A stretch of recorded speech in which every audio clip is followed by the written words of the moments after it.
ਸ਼ਲੋਕ ਮਹੱਲਾ ਤੀਜਾ।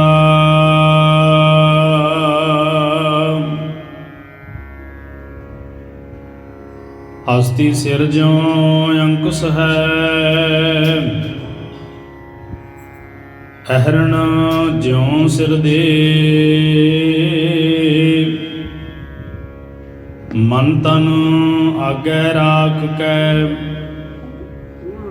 ਉਭੀ ਸੇਵ ਕਰੇ।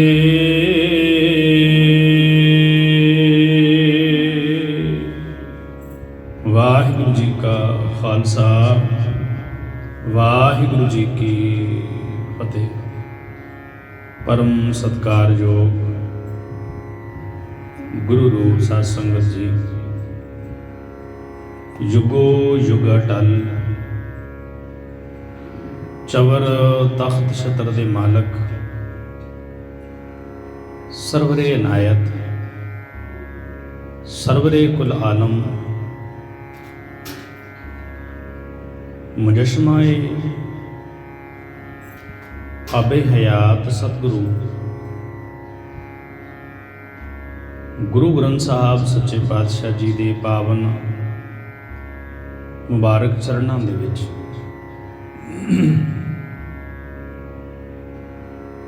ਆਪ ਅੰਮ੍ਰਿਤ ਵੇਲੇ ਤੋਂ ਨਤਮਸਤਕ ਹੋ ਰਹੇ ਹੋ। ਗਰੀਬ ਨਵਾਜ ਜੀ ਨੇ ਮੁਬਾਰਕ ਬਖਸ਼ਿਸ਼ ਕੀਤੀ ਹੈ।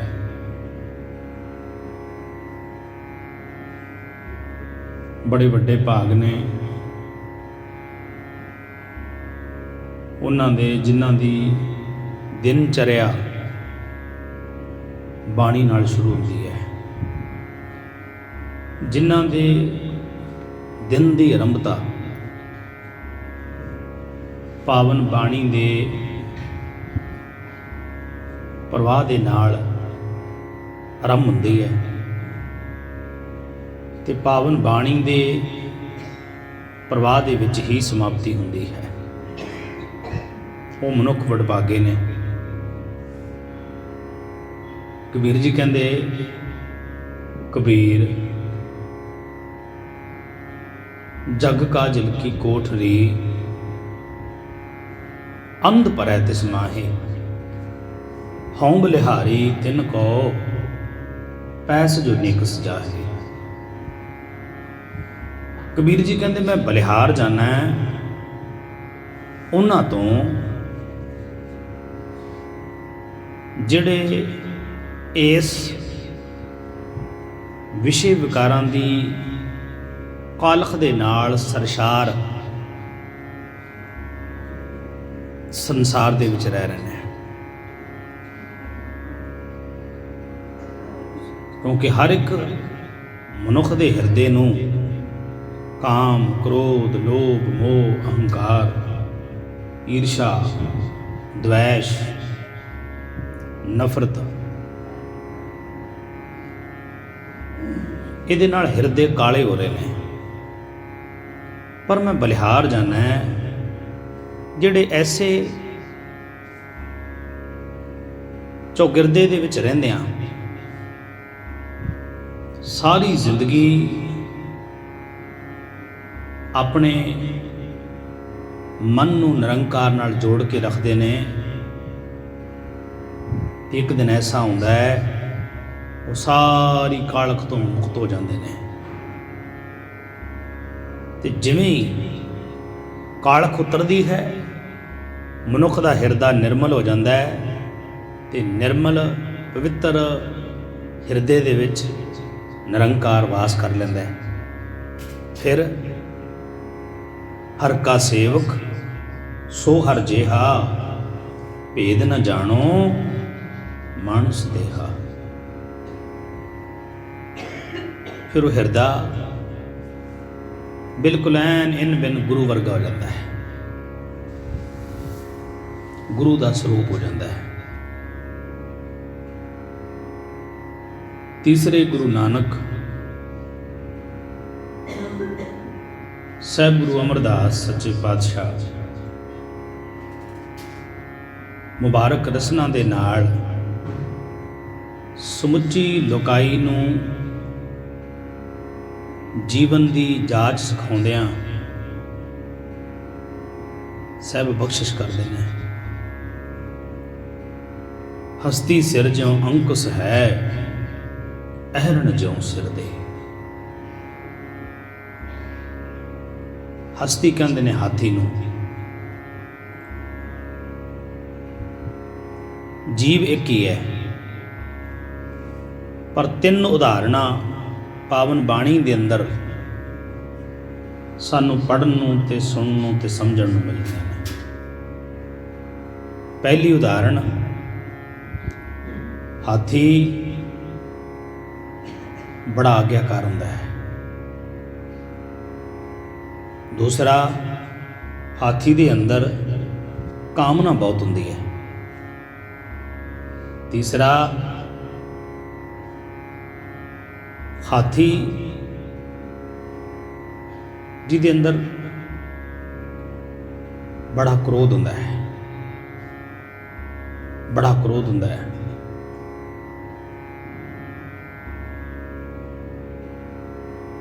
ਸਤਿਗੁਰੂ ਕਹਿੰਦੇ ਹਸਤੀ ਸਿਰ ਜੋ ਅੰਕੁਸ ਹੈ। ਹਾਥੀ ਨੂੰ ਉਹਦੀ ਕਾਮਨਾ ਕਰਕੇ ਪਕੜ ਲਿਆ ਜਾਂਦਾ ਹੈ ਤੇ ਹਾਥੀ ਨੂੰ ਆਪਣਾ ਗੁਲਾਮ ਬਣਾ ਲਿਆ ਜਾਂਦਾ ਹੈ। ਉਹਦੇ ਉੱਤੇ ਇੱਕ ਮੁਹਾਵਤ ਬਿਠਾ ਦਿੱਤਾ ਜਾਂਦਾ ਹੈ। ਕਈ ਕੁਆਂਟਲਾਂ ਦਾ ਹਾਥੀ ਤੇ ਜਿਹਨੂੰ ਸੇਧ ਦੇਣ ਵਾਲਾ ਇੱਕ ਮਨੁੱਖ, ਜਿਹੜਾ ਮਹਿਜ਼ ਉਹਦੇ 100ਵੇਂ ਹਿੱਸੇ ਦੇ ਵਿੱਚ ਵੀ ਨਹੀਂ ਹੈ, ਉਹ ਹਾਥੀ ਦੇ ਉੱਪਰ ਬੈਠਦਾ ਹੈ ਤੇ ਉਹਨੂੰ ਡਾਇਰੈਕਸ਼ਨ ਦਿੰਦਾ ਹੈ। ਸਤਿਗੁਰੂ ਕਹਿੰਦੇ ਹਸਤੀ ਸਿਰ ਜੋ ਅੰਕੁਸ ਹੈ, ਉਹਦੇ ਉੱਪਰ ਇੱਕ ਪਾਬੰਦੀ ਲੱਗੀ ਹੈ। ਅਹਰਣ ਜਿਉਂ ਸਿਰ ਦੇ। ਉਹ ਹਾਥੀ ਹਮੇਸ਼ਾ ਮੁਹਾਵਤ ਦੇ ਕਹਿਣੇ 'ਚ ਚੱਲਦਾ ਹੈ। ਇਸੇ ਤਰ੍ਹਾਂ ਲੋਹੇ ਨੂੰ ਕੋਈ ਵੀ ਆਕਾਰ ਦੇਣਾ ਹੋਵੇ ਤੇ ਉਸ ਲੋਹੇ ਨੂੰ ਐਰਨ ਤੇ ਬਦਾਮ ਦੇ ਵਿੱਚ ਦੀ, ਇੱਦਾਂ ਕਹਿ ਲਈਏ ਐਰਨ ਤੇ ਘਣ ਦੇ ਵਿਚਾਲ ਦੀ ਗੁਜ਼ਰਨਾ ਪਵੇਗਾ, ਫਿਰ ਉਹਨੂੰ ਕੋਈ ਸ਼ਕਲ ਮਿਲੇਗੀ। ਸਤਿਗੁਰੂ ਗੁਰੂ ਅਮਰਦਾਸ ਸੱਚੇ ਪਾਤਸ਼ਾਹ ਜੀ ਇਸ ਸ੍ਰੀ ਮੁਖ ਵਾਕ ਦੇ ਰਾਹੀਂ ਸਾਨੂੰ ਸਿੱਖਿਆ ਦੇ ਰਹੇ ਨੇ। ਜਿਵੇਂ ਹਾਥੀ ਇੱਕ ਮੁਹਾਵਤ ਦੇ ਕਹਿਣੇ 'ਚ ਰਹਿੰਦਾ ਹੈ, ਜਿਵੇਂ ਲੋਹਾ ਅਹਰਣ ਤੇ ਘਣ ਦੇ ਵਿਚਕਾਰ ਦੀ ਗੁਜ਼ਰਿਆਂ ਬਿਨਾਂ ਕੋਈ ਆਕਾਰ ਨਹੀਂ ਨਾ ਲੈ ਸਕਦਾ, ਇਸੇ ਤਰ੍ਹਾਂ ਮਨੁੱਖ ਦਾ ਜਿਹੜਾ ਮਨ ਹੈ, ਜਿਤਨੀ ਦੇਰ ਤੱਕ ਉਹ ਗੁਰੂ ਦੀ ਆਗਿਆ 'ਚ ਨਹੀਂ ਨਾ ਹੁੰਦਾ, ਗੁਰੂ ਦੇ ਕਹਿਣੇ 'ਚ ਨਹੀਂ ਨਾ ਹੁੰਦਾ, ਉਤਨੀ ਦੇਰ ਤੱਕ ਬਾਤ ਨਹੀਂ ਬਣੇਗੀ। ਮਨੁੱਖ ਦਾ ਜਿਹੜਾ ਮਨ ਹੈ, ਸਤਿਗੁਰੂ ਕਹਿੰਦੇ ਮਨ ਤਨ ਆਗੈ ਰਾਖ ਕੈ, ਉਹ ਵੀ ਸੇਵ ਕਰੇ। ਮਨ ਤੇ ਤਨ, ਹੁਣ ਤਨ ਦੇ ਅੰਦਰ ਮਨ ਵਸਦਾ ਹੈ,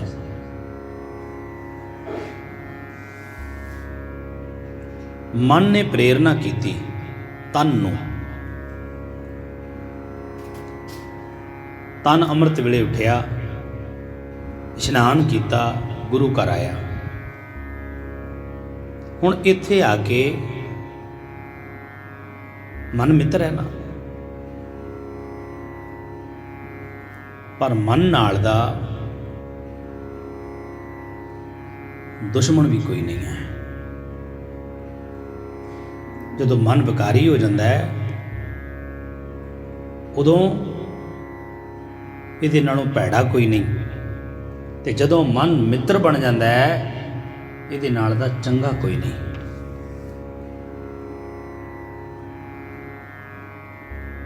ਆ ਕੇ ਬੈਠ ਗਿਆ। ਸਰੀਰ ਦਾ ਬੈਠਣਾ ਹੋਰ ਬਾਤ ਹੈ, ਮਨ ਦਾ ਬੈਠਣਾ ਹੋਰ ਬਾਤ ਹੈ। ਸਰੀਰ ਬੈਠਾ ਹੈ ਪਰ ਮਨ ਲਗਾਤਾਰ ਬੋਲੀ ਜਾ ਰਿਹਾ ਹੈ, ਬੋਲੀ ਜਾ ਰਿਹਾ ਹੈ। ਮਨ ਕਦੀ ਵੀ ਚੁੱਪ ਨਹੀਂ ਕਰਦਾ। ਮੈਂ ਇੱਕ ਵਿਦਵਾਨ ਨੂੰ ਪੜ੍ਹ ਰਿਹਾ ਸਾਂ, ਕਹਿਣ ਲੱਗੇ ਮਨ ਤੇ ਰਾਤ ਨੂੰ ਵੀ ਬੋਲਦਾ ਹੀ ਰਹਿੰਦਾ ਹੈ। ਆ ਜਿਹੜੇ ਸੁਪਨੇ ਨੇ ਇਹ ਮਨ ਦੇ ਖਿਆਲ ਨੇ। ਮਨ ਰਾਤ ਨੂੰ ਚੁੱਪ ਨਹੀਂ ਕਰਦਾ। ਖਿਆਲਾਂ ਦੀ ਪ੍ਰਵਾਜ਼ ਬੜੀ ਲੰਬੀ ਹੁੰਦੀ ਹੈ। ਜਿਹੜੀਆਂ ਬਾਤਾਂ ਨੂੰ ਦਿਨ ਨੂੰ ਸਾਕਾਰ ਨਹੀਂ ਨਾ ਕਰ ਸਕਦਾ, ਉਹ ਫਿਰ ਕੋਸ਼ਿਸ਼ ਕਰਦਾ ਹੈ ਰਾਤ ਦੇ ਸਮੇਂ 'ਚ ਉਹਨਾਂ ਦਾ ਆਨੰਦ ਮਾਣਿਆ ਜਾਵੇ।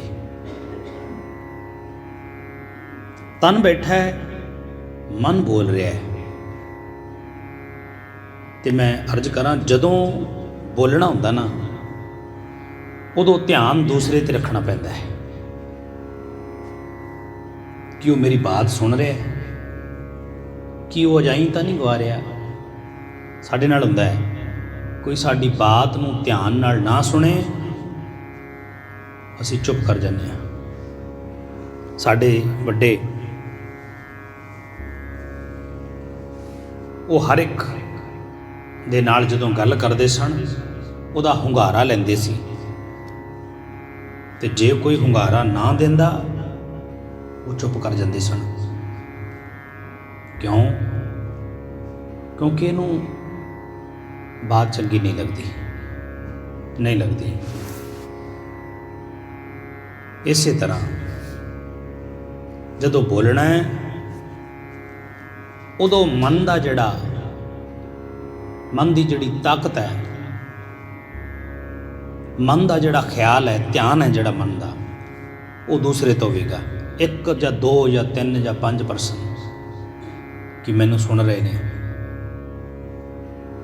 ਪਰ ਜਦੋਂ ਸੁਣਨਾ ਹੋਵੇਗਾ ਉਹੀ ਮਨ ਅਗਰ ਤਨ ਦੇ ਅੰਦਰ ਹਾਜ਼ਰ ਹੋਵੇਗਾ ਤਦੇ ਸੁਣ ਪਾਏਗਾ, ਨਹੀਂ ਤੇ ਨਹੀਂ। ਆਹੀ ਕਾਰਨ ਹੈ, ਕੋਈ ਬੰਦਾ ਸਾਡੇ ਨਾਲ ਬਾਤ ਕਰ ਰਿਹਾ ਹੈ, ਉਹ ਬਾਤ ਕਰੀ ਜਾ ਰਿਹਾ ਹੈ, ਤਨ ਉਹਦੇ ਕੋਲ ਖਲੋਤਾ ਹੈ। ਫਿਰ ਉਹਨੂੰ ਪੁੱਛਿਆ ਜਾਂਦਾ ਹੈ, ਤੂੰ ਕੀ ਕਿਹਾ ਸੀ, ਮੈਨੂੰ ਦੁਬਾਰਾ ਦੱਸ। ਇਹਦਾ ਮਤਲਬ ਕੀ ਹੈ ਕਿ ਤਨ ਹੈ, ਮਨ ਗੈਰ ਹਾਜ਼ਰ ਹੈ। ਮਨ ਬੋਲਦਾ ਰਹਿੰਦਾ ਹੈ,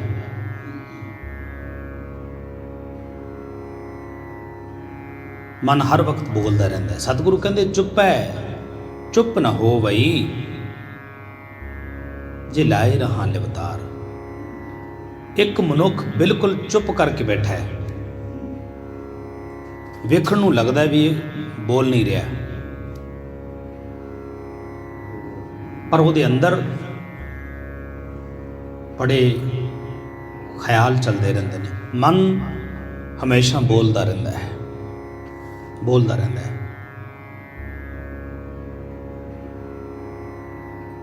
ਇੱਕ ਮਹਾਂਪੁਰਖ ਸਨ,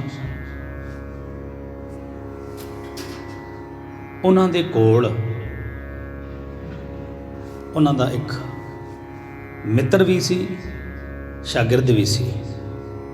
ਉਹ ਰਹਿੰਦਾ ਸੀ, ਨਾਮ ਸੀ ਸਮਰੱਧ। ਮੁਸਲਮਾਨ ਫਕੀਰ ਹੋਇਆ ਹੈ।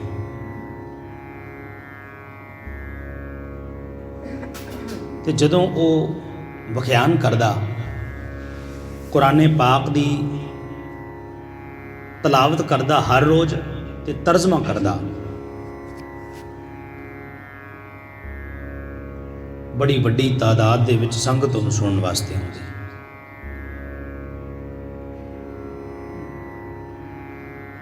ਪਰ ਉਹਦਾ ਜਿਹੜਾ ਮਿੱਤਰ ਸੀ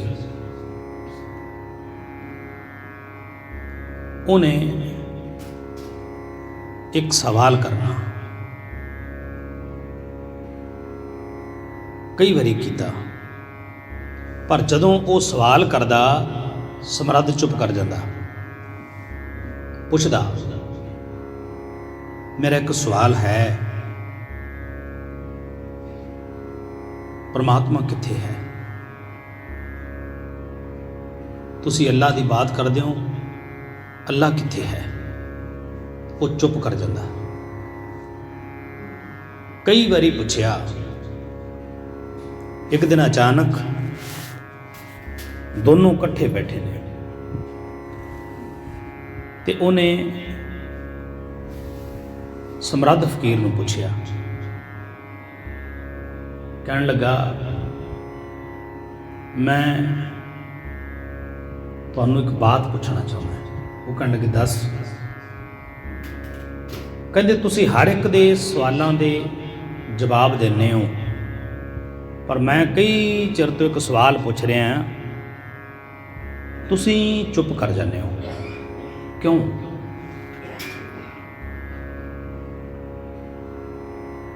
ਮੈਂ ਤੁਹਾਨੂੰ ਸਵਾਲ ਕਰਦਾ, ਖੁਦਾ ਕਿੱਥੇ ਰਹਿੰਦਾ ਹੈ? ਤੁਸੀਂ ਬੋਲਦੇ ਹੀ ਨਹੀਂ। ਜਿਵੇਂ ਹੀ ਉਹਨੇ ਕਿਹਾ ਖੁਦਾ ਕਿੱਥੇ ਰਹਿੰਦਾ ਹੈ, ਮੈਂ ਤੁਹਾਨੂੰ ਪੁੱਛਦਾ, ਸਮਰੱਧ ਫਿਰ ਚੁੱਪ ਕਰ ਗਿਆ।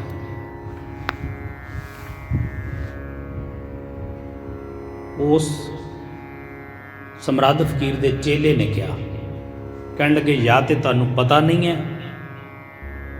ਤੇ ਜਾਂ ਮੈਂ ਮੂਰਖ ਹਾਂ।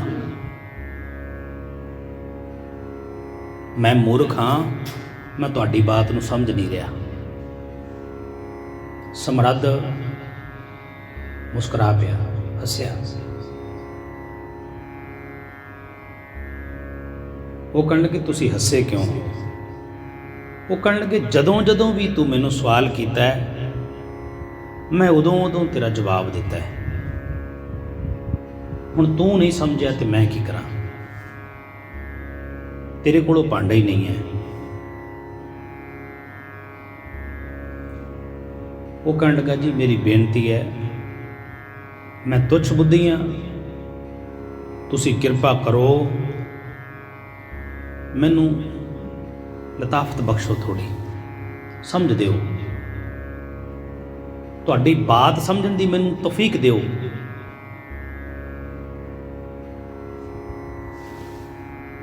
ਉਹ ਕਹਿਣ ਲੱਗੇ, ਜਦੋਂ ਤੂੰ ਸਵਾਲ ਕਰਦਾ ਸੈਂ, ਮੈਂ ਚੁੱਪ ਕਰ ਜਾਂਦਾ ਸਾਂ। ਖੁਦਾ ਕਿੱਥੇ ਹੈ? ਮੇਰੀ ਚੁੱਪ ਦਾ ਮਤਲਬ ਸੀ ਕਿ ਖੁਦਾ ਤੇਰੇ ਅੰਦਰ ਹੈ। ਮਨ ਹਰਜੀ ਤੇਰੇ ਨਾਲ ਹੈ। ਖੁਦਾ ਸਦਾ ਤੇਰੇ ਨਾਲ ਹੈ, ਸਦਾ ਅੰਗ ਸੰਗੇ ਅਪੰਗੰ ਵਿਭੂਤੇ। ਪਰ ਤੂੰ ਕਦੀ ਸਮਝਣ ਦੀ ਕੋਸ਼ਿਸ਼ ਹੀ ਨਹੀਂ ਕੀਤੀ, ਕਦੀ ਆਪੇ ਨਾਲ ਜੁੜੇ ਨਹੀਂ। ਸੂਫੀ ਫਕੀਰ ਬਾਬਾ ਬੁੱਲੇ ਸ਼ਾਹ ਨੂੰ ਇੰਜ ਕਹਿੰਦੇ ਨੇ, ਮੰਦਰ ਮਸੀਤੀ ਭੱਜ ਭੱਜ ਵੜਦਾ, ਆਪਣੇ ਅੰਦਰ ਕਦੀ ਵੜਿਆ ਹੀ ਨਹੀਂ। ਤੂੰ ਵੇਦ ਕਤੇਬ ਬਥੇਰੇ ਪੜ੍ਹ ਲਏ ਤੇ ਕਦੀ ਆਪਣੇ ਆਪ ਨੂੰ ਪੜ੍ਹੇ ਹੀ ਨਹੀਂ। ਬੁੱਲੇ ਸ਼ਾਹ ਨਿਤ ਉੜਦੀਆਂ ਫੜਦਾ, ਜਿਹੜਾ ਘਰ ਬੈਠਾ ਹੈ ਉਹਨੂੰ ਫੜਿਆ ਹੀ ਨਹੀਂ। ਗੁਰੂ ਅਮਰਦਾਸ ਸੱਚੇ ਪਾਤਸ਼ਾਹ ਕਹਿੰਦੇ, ਮਨ ਤਨ ਅੱਗੇ ਰਾਖ ਕਹਿ। ਇਸ ਮਨ ਨੂੰ ਤਨ ਦੇ ਵਿੱਚ ਹਾਜ਼ਰ ਕਰ, ਕੋਸ਼ਿਸ਼ ਕਰ।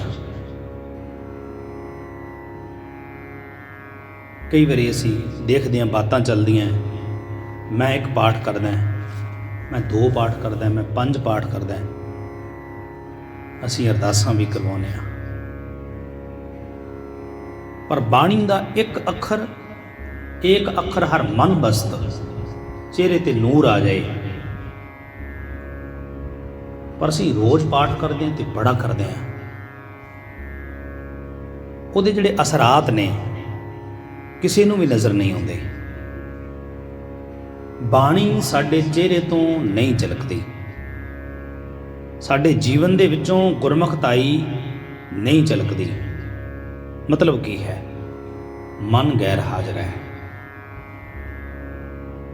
ਸੰਗਤ 'ਚ ਅਸੀਂ ਆਉਂਦੇ ਹਾਂ, ਸੰਗਤ 'ਚ ਆਇਆ ਬੰਦੇ ਦਾ ਜੀਵਨ ਬਦਲ ਜਾਂਦਾ ਹੈ ਇੱਕ ਅੱਖਰ ਨਾਲ। ਸੰਗਤ ਕੀਤੀ ਬਾਬਾ ਬੁੱਢਾ ਜੀ ਨੇ, ਇੱਕ ਵਾਰੀ ਸੰਗਤ ਕੀਤੀ, 125 ਵਰੇ ਲਗਾਤਾਰ ਨਿਰੰਕਾਰ ਦੀ ਬੰਦਗੀ 'ਚ ਰਹੇ ਇੱਕ ਸੰਗਤ ਨਾਲ। ਅਸੀਂ ਕਿੰਨੀਆਂ ਸੰਗਤਾਂ ਕਰੀਆਂ, ਮਤਲਬ ਮਨ ਹੈ ਜਿਹੜਾ ਗੈਰ ਹਾਜ਼ਰ ਹੈ। ਸੁਣਨਾ ਬਹੁਤ ਔਖਾ ਹੈ, ਬੋਲਣਾ ਸੌਖਾ ਹੈ। ਬੋਲਣਾ ਤਾਂ ਜੋ ਮਨ ਦੇ ਵਿੱਚ ਹੈ ਕਹਿ ਦਿਓ, ਪਰ ਜਦੋਂ ਸੁਣਨਾ ਹੈ ਉਦੋਂ ਵੀ ਮਨ ਦੀ ਇਕਾਗਰਤਾ ਲਾਜ਼ਮੀ ਹੈ, ਸੁਰਤ ਦਾ ਟਿਕਣਾ ਲਾਜ਼ਮੀ ਹੈ। ਜਿਹੜੀ ਸੁਰਤ ਹੈ ਇਹਦੇ 3 ਅਰਥ ਨੇ। ਸੁਰਤ ਸੁਣਨਾ, ਸੁਰਤ ਨਾਲ ਸੁਣਿਆ ਜਾਂਦਾ ਹੈ। ਸੁਰਤ ਕਿਤੇ ਹੋਰ ਹੋਵੇ, ਕਿੰਨੇ ਮਰਜ਼ੀ ਕੀਮਤੀ ਬੋਲ ਹੋਣ, ਬੇਅਰਥ ਨੇ। ਇੱਕ ਨਾ ਮੱਤ ਖੁਦਾਏ ਦੀ, ਇੱਕ ਨਾ ਦੇਖ ਕੇ ਸਿੱਖ ਲਈ, ਇੱਕ ਨਾ ਦਿੱਤਿਆਂ ਨਾ ਆਮ ਦੀ, ਜੋ ਪੱਥਰ ਤੇ ਬੂੰਦ ਪਈ। ਸੁਰਤ ਸੁਣਨਾ ਬਹੁਤ ਔਖਾ ਹੈ, ਕਿਉਂਕਿ ਸੁਰਤ ਟਿਕੇਗੀ ਤਦੇ ਸੁਣ ਪਾਵੇਗਾ। ਸੁਰਤ ਸਮਝਣਾ ਰੋਜ਼ ਸਮਝ ਦਿੱਤੀ ਜਾ ਰਹੀ ਹੈ, ਪਰ ਬੰਦੇ ਦਾ ਜੀਵਨ ਉੱਥੇ ਦੀ ਉੱਥੇ ਹੀ ਹੈ। ਰੋਜ਼ ਸੰਗਤ ਆਉਂਦਾ ਹੈ, ਨਹੀਂ ਧਿਆਨ ਦਿੰਦਾ। ਕਿਹਾ ਤੇ ਇੱਕ ਵਾਰੀ ਬਹੁਤ ਹੁੰਦਾ ਹੈ, ਵਾਰੀ ਵਾਰੀ ਕਹਿਣ ਦੀ ਲੋੜ ਨਹੀਂ ਹੁੰਦੀ। ਸੁਰਤ ਸੁਣਨਾ, ਸੁਰਤ ਸਮਝਣਾ, ਸੁਰਤ ਜੁੜਨਾ।